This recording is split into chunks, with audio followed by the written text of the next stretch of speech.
C'est En joli, fait, mais... il y avait deux noms. Il y avait Ravi et Rési. Enfin, Ravi et... Je ne sais plus, en fait, peu importe. Les deux administrations avaient deux noms différents.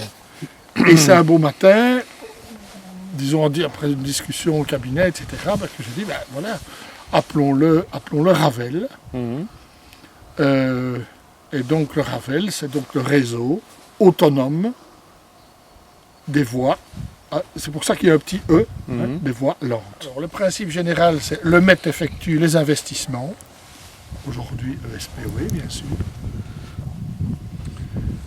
Après décision à la fois du ministre et du ministre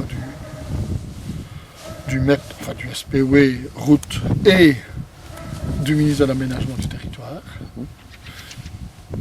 Et puis, les communes signent avec le SPOE un accord d'entretien léger, brossage, vidange des poubelles, etc., du réseau.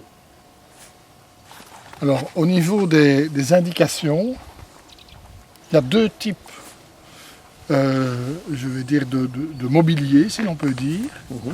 Premier type de mobilier, c'est un mobilier type chemin de fer, comme ici par exemple, puisqu'on a des billes de chemin de fer sur lesquelles sont situées des indications. On a resitué sur ce réseau les anciennes bornes kilométriques avec leurs numéros. Et donc on a gardé des numéros de ligne, ainsi donc que les bornes kilométriques qui bordaient les réseaux. Ça, c'est selon les voies des chemins de fer. Et le long des voies d'eau, c'est un autre type de mobilier qui est alors davantage centré sur la gestion de la voie d'eau. Mais donc moi, au moment où j'ai quitté, il y avait j'avais pu situer dans le Ravel environ, je crois, 800 km. C'était relativement facile. J'en ai fait construire quoi? C'est difficile à dire. C'est combien de kilomètres? Peut-être 300 km. Mais je n'ose pas avancer le chiffre. Mais j'ai pu inclure immédiatement tous les chemins de halage, qui eux étaient déjà opérationnels, sans travaux. Et dès que ça a été créé, que l'annonce a été faite, que le réseau a été lancé, il a immédiatement été populaire? Immédiatement. Ici, il y avait, je ne sais pas, il y avait 400-500 personnes qui participaient à l'inauguration.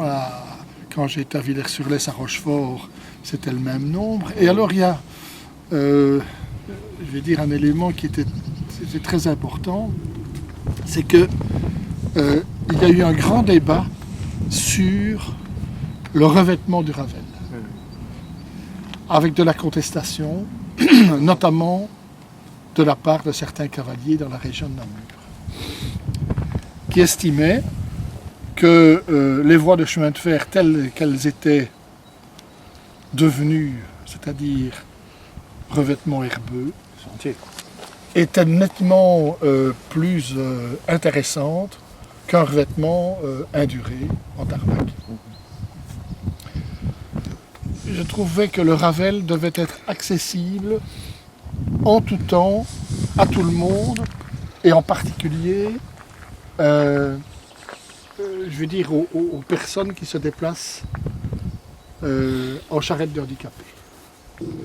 Et donc j'ai trouvé que un revêtement cendré ou un revêtement en dolomie se dégradait beaucoup trop vite.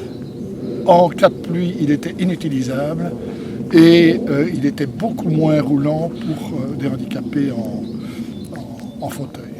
Et donc j'ai gardé cette idée-là, je me suis battu pour qu'on garde ce revêtement induré. Si on avait quitté cette logique-là, il est clair que les communes auraient eu un entretien beaucoup plus important à effectuer aussi. Et beaucoup moins de possibilités. Et beaucoup moins de possibilités. Et donc ça a été un des moments difficiles du Ravel. C'était de tenir bon dans la région de Namur à une contestation mais ça a été très loin. Hein. À la limite, ils ont saboté des engins de chantier. Quel est l'intérêt citoyen du Ravel? Alors, l'intérêt citoyen, il est, je dirais, au début, j'avais la volonté de mener une politique cyclable au niveau de la région wallonne. Mais il y a 15 ans, parce qu'il y a 15 ans qu'on a commencé, l'utilisation du vélo en région wallonne était considérée comme totalement atypique, impossible, étant donné les pentes, étant donné le temps, le climat, etc., etc. Et donc on s'est dit, plutôt que de lancer une politique cyclable à l'intérieur des villes qui ne va pas être nécessairement partagée par chacun, le réseau, lui, va permettre à chacun de se réhabituer à utiliser le vélo. D'abord en matière touristique, et puis, comme le Ravel, dans les villes, relie des points intéressants, il est clair que le Ravel deviendra progressivement une utilisation non seulement touristique, mais aussi une utilisation quotidienne. Et je dois dire que 15 ans après, le Ravel a participé avec beaucoup d'autres éléments évidemment à cette logique, où maintenant il y a une réhabilitation du vélo comme moyen de déplacement au niveau de la région wallonne. C'est ça. Donc il a un double objectif, un objectif de type touristique, et je vais dire sportif, puisqu'il y a quand même pas mal de sportifs qui l'utilisent. Moi, quand je parcours ici, aujourd'hui on ne voit personne passer, mais c'est normal, à -2, -3, personne ne l'utilise. Mais sitôt qu'il va faire 10 degrés, il y a du monde tout le temps, hein, et des gens de la région. Donc, touristique au sportif, et deuxièmement, utilisation citoyenne, puisqu'il y a des liens à l'intérieur des villes qui permettent d'utiliser, je vais dire, le Ravel pour ce déplacement quotidien.